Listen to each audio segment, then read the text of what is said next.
Hello, it's the Friday Talkie. What am I going to talk about today? This was almost going to be one of those... God, can you hear my foot squeaking on there? Yeah, I'm sitting with my foot up on a chest of drawers. You wanted to know that. Yes, this was going to be one of those weeks where I was like, oh, I've got nothing to talk about. But, as I often do when I've got nothing to talk about, I look at other people's tags and see what open tags are going around, who's got something interesting to talk about that I can add my little piece of waffle to. And as is very often the case, the tags that grabbed my interest this week were from Rob, MarximumRD. He does great tags. Two of them. I'm actually going to want... Is it two or is it three? I'm not sure. Oh, that's really going to annoy me. One is, what things about buying on eBay really get to you? What really pisses you off? And Rob came up with some really interesting points, good points, stuff that I completely agree with. I totally recommend you go along and watch that video if you haven't already. You should have. Did I say eBay? I have this really stupid thing where I mean to say eBay and I say YouTube. It's because I use them so much. And they kind of fit in the same slot in my head. It's like cool website related to my favourite hobby. Anyway, yes, eBay, really annoying things. Okay, here's the thing. I have a very specific way of dealing with eBay. I've never been ripped off. It's come close. I've had to claim back through PayPal on one occasion because something didn't get sent. They say lost in the post, I say bullshit, you never sent it.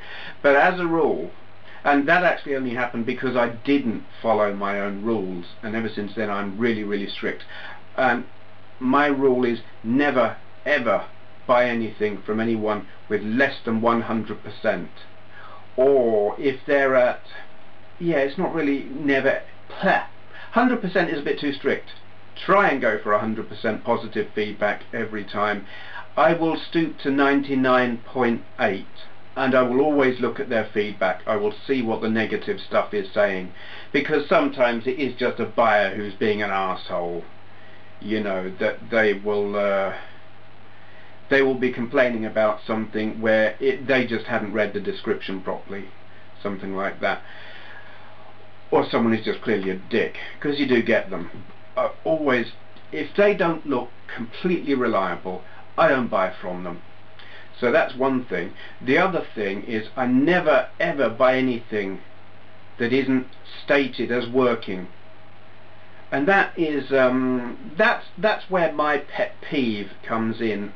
The thing that really pisses me off, and I mean pretty much all of the things that Rob mentioned, they piss me off as well. I won't quote them here because you should watch his video. It's always computers that I'm looking at, computers and consoles, rarely games. It's usually the hardware, and you will see them. One of them is untested, should be working. It worked last time I tried it, or it worked when I put it in the loft 20 years ago. And I just think, you lazy bastard, you've got it. You've got everything you need with it. You've got your power supply, you've got your leads, you obviously know how to use it because you put it up there. This is your computer or console that you put in the loft 20 years ago, and you're going to tell me you can't be bothered to test it before you sell it, and you're going to expect us to trust you that it works? No, absolutely not. I mean, yeah, it might very well have worked when it went up in the loft 20 years ago, but condensation, heat, I mean, I don't know what your loft is like if you've got one, but this loft here in the summer is unbelievably boiling, and in the winter it's bloody freezing, and you're going to get condensation on your circuit boards and stuff like that if you leave stuff up in the loft. I had I hate to put stuff in the loft, I really do, like electronics. I have some stuff up there that I would sooner not put there, but I've just got nowhere else to put it. And I've had stuff, when I was living in Milton Keynes, I left stuff in the loft and brought it down after a while. My 600 XL is one thing. I had that in the loft, I brought it down and it was just soaking. It was totally soaked. And I had to, like, I kept it downstairs for about a week before I dared turn it on, just to give it time to dry out. And you know stuff is going to corrode if it gets wet like that. So when people say, yeah, it worked 20 years ago when I put it in the loft, I say, no, you've got all the stuff, test it. Pisses me off. And then you get the ones that say, fully functional, no power supply, no TV lead. Right, how do you know it's fully functional? You haven't got a power supply, you haven't got the lead, you haven't tested it. Why are we going to believe you? I sure as hell don't. No. These things piss me off, you know. It's like, especially the no power supply thing. When someone says no power supply, I automatically think that doesn't work. You're trying to rip us off. You've got this thing, you know it doesn't work. If you take away the power supply, you know we can't test it as soon as we get it, because we've got to hunt down a power supply, so we're going to be buying your crap that doesn't work. No, don't trust them. Some of them might be legit. Maybe they have lost their power supply. Maybe they can't work out how to plug their lead into the back of their TV. I doubt it, but maybe. But I don't trust them. I think if a person hasn't got what it takes to test their kit, I'm not going to risk buying it. And they piss me off. I just think you're either too damn lazy, too damn stupid, or you're a rip-off merchant. And I'm not gonna trust people like that. So yeah, those are my pet peeves on eBay. I mean, there are the obvious ones like rare. That pisses me off because 9 times out of 10 it's not rare at all. Another one that I don't get is the look, big capitals, but the O's are the at sign. What the hell? Why do people do that? It's stupid. It's sure as hell not going to make me more likely to look at what they're selling. It's just stupid and it irritates me. And I am an easy person to irritate, it must be said. Viewers of my other channel will know that. Yes. So that is my answer to Rob's what thing about eBay pisses you off. It is arseholes who can't be bothered to test their kit and say that it's working when it probably isn't. Okay, he did another, well, I don't know if this is one tag or two. What are your favourite and least favourite Megadrive games and your favourite and least favourite SNES games? Is that one tag or two? I don't know. I'm just going to answer the whole lot. I'm going to link back to Rob's tag videos because that's what I do. And any responses you want to do to these open tags, do them to Rob. Okay, my favourite and least favourite SNES games. This one is actually easier than the Megadrive one, which is why I'm doing it first. Favourite, actually this was a... I did have to think about this because it's... Is it Star Wing, Star Fox? That was almost so nearly my favourite because I do really like that game. That is one of the few games I have actually completed. I tend not to complete games.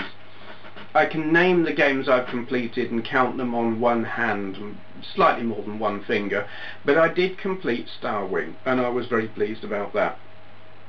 I like that game. Another game which I completed, certainly in one player mode, which is my favourite, absolute favourite SNES game, and it's going to be most, well, no, I won't say it's going to be most people's, but I mean it's got to rate highly with most people, I think, is Super Mario Kart. I love that game. When I first got my SNES, I got it because I got it for Street Fighter 2. I had heard about and read about all this Mode 7 stuff, and it just sounded so cool. I wanted to play some stuff with that. And the first, because I liked racing games even then, and the first racing game I came across with Mode 7 was some kind of F1, was it called F1 Heat? I don't think it was. It was some kind of crappy F1 thing.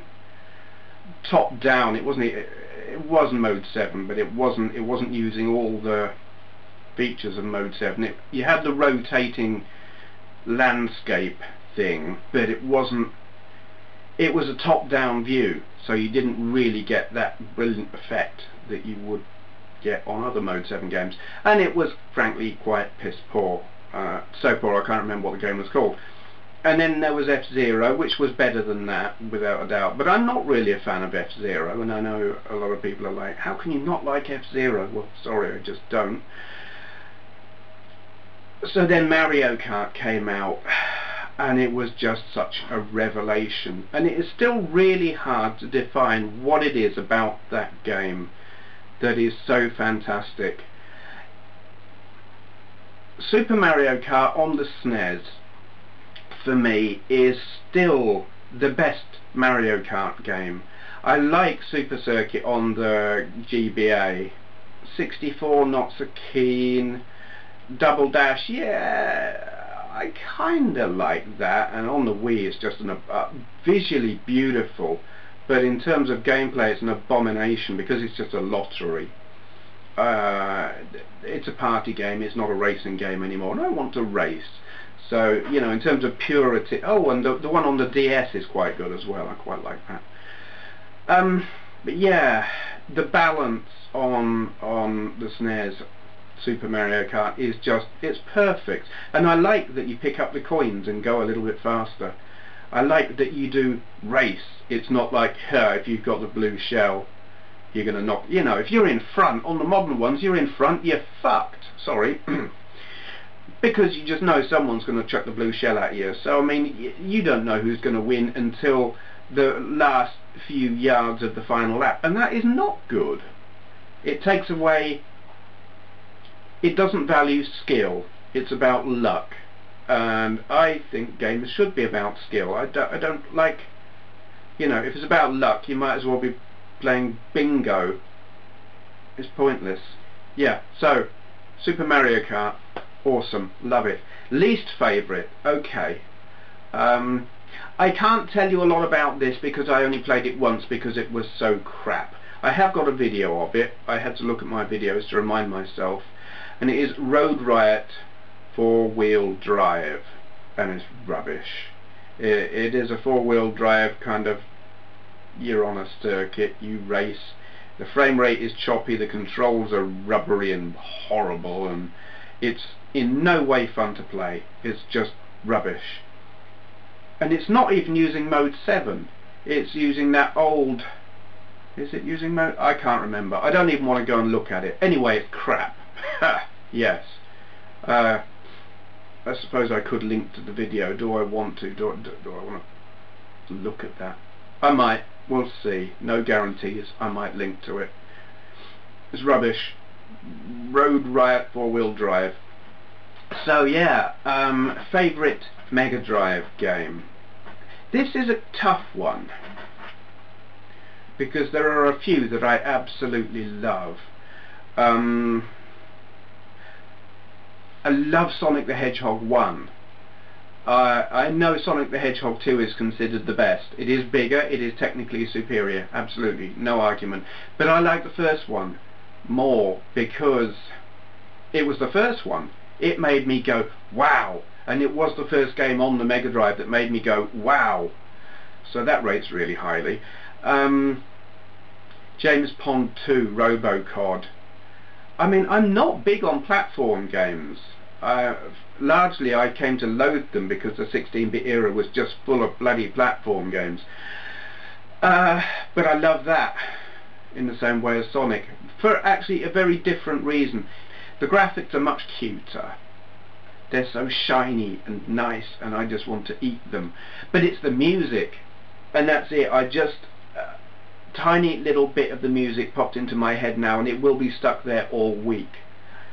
I had the game on the Mega Drive back in the day, you know, around 90, what was it, 91, 92, I don't know, somewhere around there. I had it and I got the music stuck in my head playing that game. And then I eventually sold it. I sold all my software, I sold it back to some shop to get my PS1.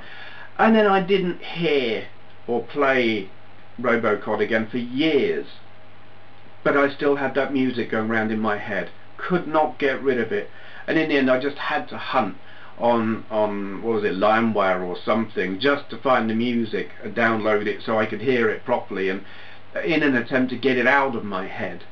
And it didn't work, it was still stuck there, but it was nice to be able to actually hear it properly rather than be kind of, the interpretation you get in your head after 10 years or something can sometimes be a bit wrong. But I had remembered it quite accurately, which was pleasing. Yeah, so there was that. And then neither of these in the end are my favourite, but they rate very highly. It came down to two games. One of them was Virtua Racing, with that funky chip in a big bastard cartridge. I mean, it's big for a Megadrive cartridge, and it is, for a Megadrive game, incredible, because the Megadrive doesn't do 3D particularly well. It does it better than the SNES until they got the Super FX chip. But anyway, I didn't have Virtua Racing on the Megadrive back in the day. I never came across it in the arcades either. I was always gutted. I read about it in the magazines and it looked incredible, and I wanted to play it and I couldn't find it anywhere. Which was actually, I say anywhere, was not many places. They didn't have it in Milton Keynes at the Point, which was the only place I knew at that time that had any kind of arcades. They didn't have it there, so I couldn't play it. All the other arcades had shut down by then, around where I was. Anyway, by the time it came out on the Mega Drive, I had an Amiga, and in fact by then a souped up Amiga.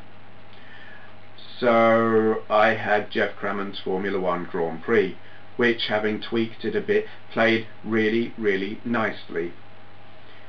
So I was like, alright, I have got this racing game with polygons that looks fantastic, plays fantastic, and didn't cost a lot. And then here's this cartridge that looks pretty good, but it's got considerably fewer tracks, isn't tweakable in remotely the same way, and is going to cost me something crazy like 60 or 70 pounds. I'm not sure exactly what it cost, but it was a lot. So I didn't buy it. Coming back to it now, because I did get Virtua Racing Deluxe for the 32X and loved it. So having played that and played more, you know, forget the Saturn one, but the PlayStation version and the arcade version on MAME, Virtua Racing on the Mega Drive is really impressive. They did a good job, and so as a Mega Drive game, I like it a lot. It is right up there. It impresses the hell out of me, but it just narrowly misses out. And some of you will know the answer already, and I'm really making a meal of telling you about it, but I've got nothing else to talk about, so sorry. Ha! You'll just have to sit back and listen, or stop watching. It's up to you. No one's forcing you. My favourite is another well, it's not a racing game, it's a driving game of sorts. Many of you will know it's Hard Driving. Widely regarded by many magazines at the time as not very good. I loved it then, I love it now. You know, with no extra hardware on that cartridge, it did a pretty decent rendition, shall we say, version of the arcade game. It's not perfect. The frame rate is, what, 10 frames per second maybe, if you're lucky. Playable. You know, it was a little jerky, but that in no way hindered your ability to play the game. You know, you never screwed up because the frame rate was rubbish. When that happens, you know a game's crap. But this, no, it was very acceptable, and I love it. I've said it before, I got my high score in a magazine, which is, I can't remember who it was. Well, there is a chap out there who posted a video showing my high score in the Computer and Video Games magazine, which impressed the hell out of me. Just not the fact that I got in a magazine, no, that pleases me, but that this guy was able to find the magazine with my name in it. From, you know, it's like from 92 or whatever, and he's got it and found it. Nicely done. Yeah, so that's my favourite Mega Drive game, and it's funny really, because there are lots of Mega Drive games that are visually more have more impact and probably have more effort put into them, more originality, all kinds of stuff that would technically make them better games. But that's my favourite. Yeah, no logical reason for it except that I like it a lot more than the others. Not a lot more than the others, but more than the others, and I like it a lot. That's what I mean. I'm sure you knew that. Okay, least favourite Mega Drive game. There are probably games that are worse. I've probably played games that are worse, but this is the one that comes to my mind. I know it was, particularly in America, seems to be held in high regard, but I always thought it was rubbish, and that is Altered Beast. It was bundled with the Mega Drive. When I bought my Mega Drive back in the day, this was the game that came with it. And I know it was an arcade hit, and in the arcades it was apparently, well, it impressed some people. It wouldn't have impressed me. So Sega's thinking was, here's an arcade hit, we'll bundle it with our Mega Drive because we're trying to make the point that this thing plays arcade quality games. That was their logic. To them and to many people it was an impressive game. My thinking was, oh, look at that. They give you a game, but they give you one of their shit ones because they don't want to give you a good one. They want you to buy that. And I still feel that way about it. It was filler. You know, I knew there were better games than that, vastly better. I couldn't have thought of anything that would have been worse. It's just like trudge along a bit, go buh, buh, smack something, it dies, you get big, you turn into something. There is actually one good thing about that game, and that's the funny voice samples. The welcome to your doom, I find funny. And what's the other thing he says? Because it sounds like he's got a speech impediment. I've forgotten. But that makes me laugh. He's kind of funny. But I just think it's rubbish. It is so tedious.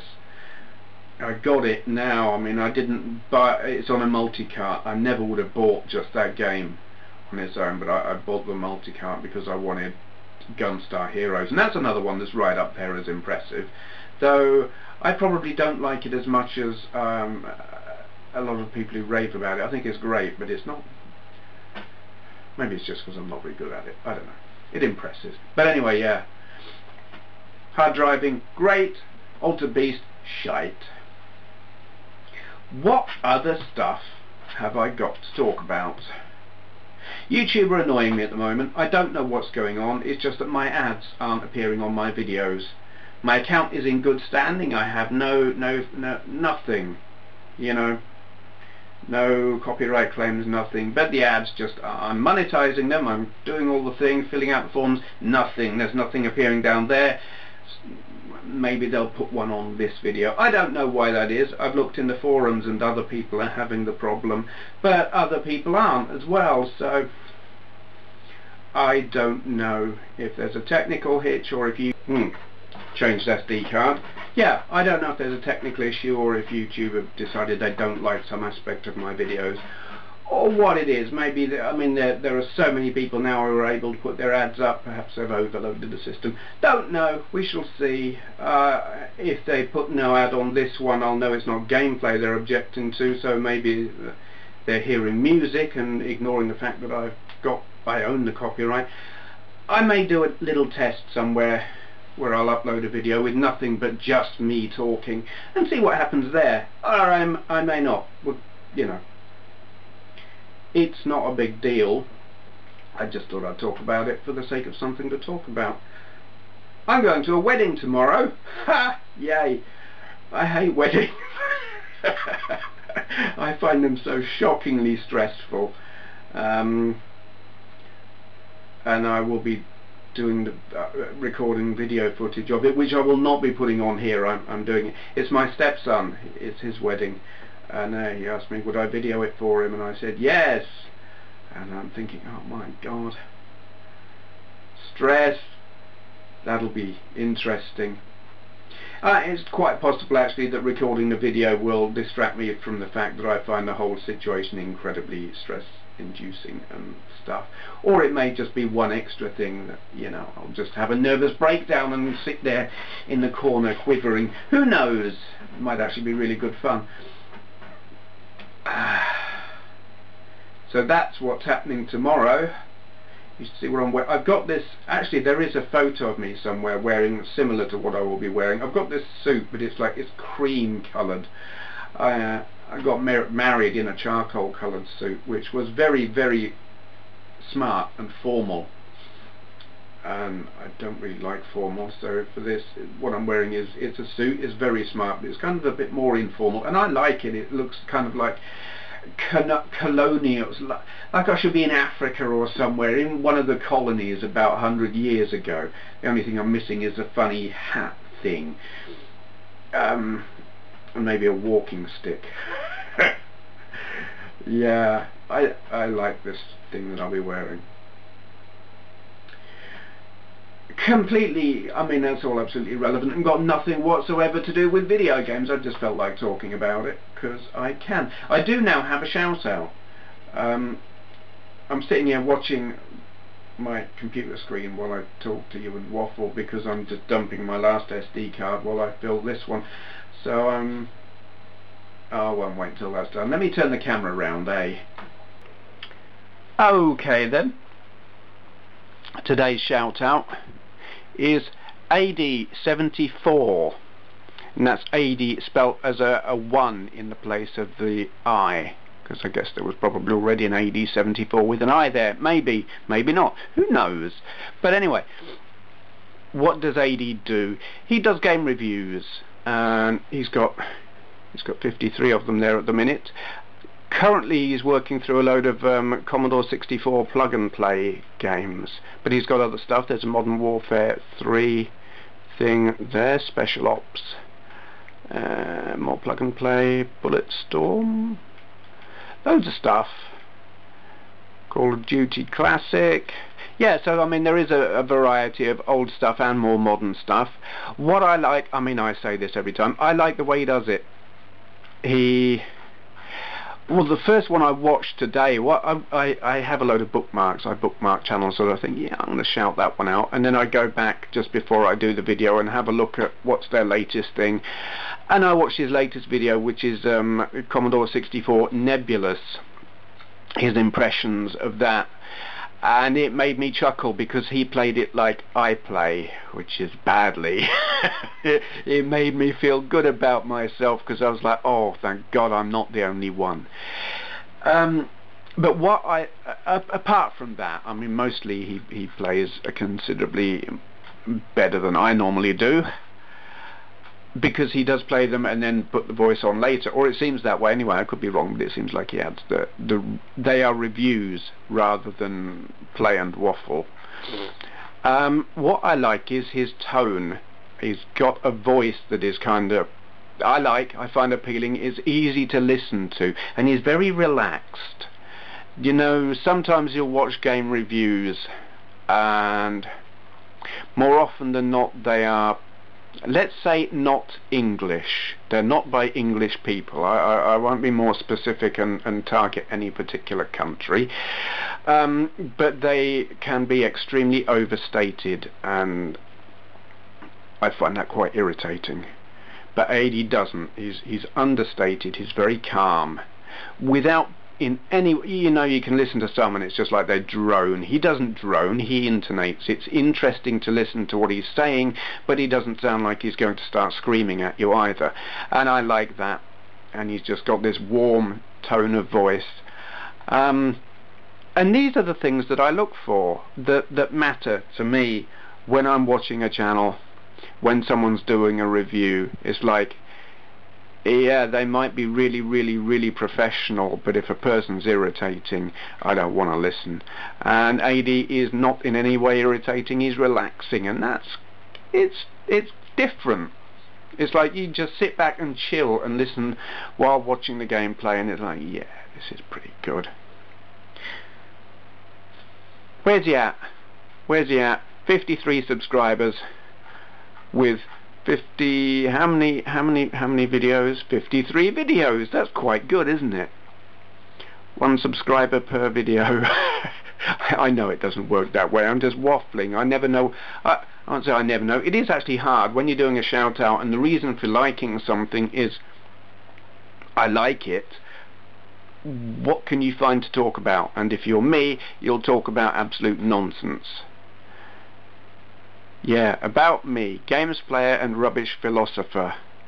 My reviews are unscripted, and I intend why can't I talk anymore? I intend to keep it that way. That's good. Actually, that is part of the appeal. I really like stuff that is unscripted, and you totally can tell the difference between something that's scripted and something that isn't.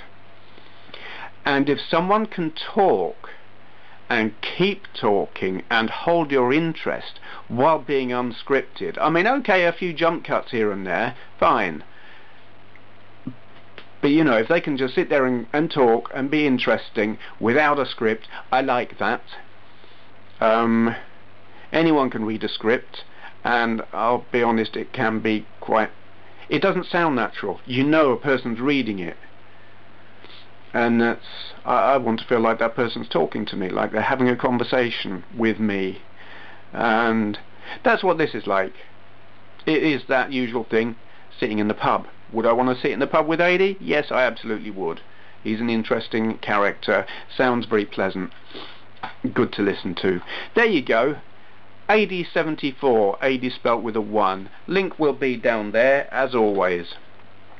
Check him out. If you like your Commodore 64 stuff and other stuff. Well worth... well, I subscribed, so there. Okay. Turning the camera around. Closing comments. Haven't got a clue. Don't know. Can't tell you. Atari. Yeah, oh, the system review. Who was it? I think it was EPROM 9 said yes, it will be, the Atari review will be out sometime before 2014. Sounded about right. I don't know. I've got more Amstrad stuff to do. I've got through quite a few of them now. I can't get all of them to work, but you would expect that with very old discs. There is an S in there, honest. But also my Amstrad itself is a little on the flaky side, so it could actually be that the discs are completely fine, and the computer is a pillock. Don't know how it can be a pillock, it's an inanimate object, but you know what I mean.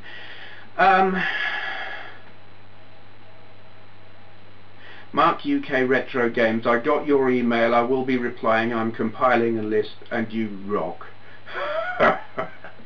You really rock. Anyone else who wonders what I'm talking about, keep wondering. Mark knows. Yeah, I don't know. There'll be stuff coming up. I'll have videos. You know what to expect by now. Yeah.